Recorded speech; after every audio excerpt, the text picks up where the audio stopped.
এখানে কি লেখছে দেখো, একটি রিক্সার 3টি চাকা আছে।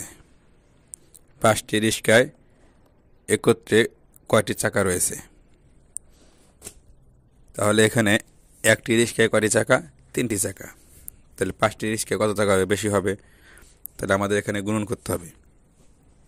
তাহলে আমরা কীভাবে অঙ্কটা করবো দেখো, আমরা লিখব একটি রিক্সায় চাকা আছে 3টি, 5টি রিক্সায় চাকা আছে 3 গুণন 5, 3 5 15, অর্থাৎ 15টি।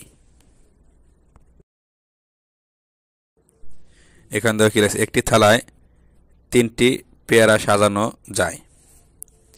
4টি থালায় সাজাতে কয়টি পেয়ারা প্রয়োজন?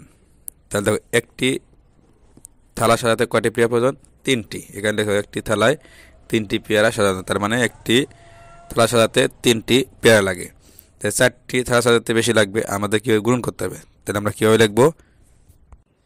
আমরা লিখব একটি থালা সাজাতে পেয়ারার প্রয়োজন 3টি, 4টি থালা সাজাতে পেয়ারার প্রয়োজন 3 গুণন 4, 3 4 12টি।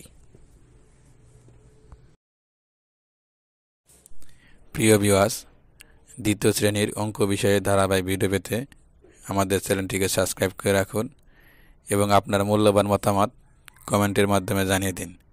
ধন্যবাদ।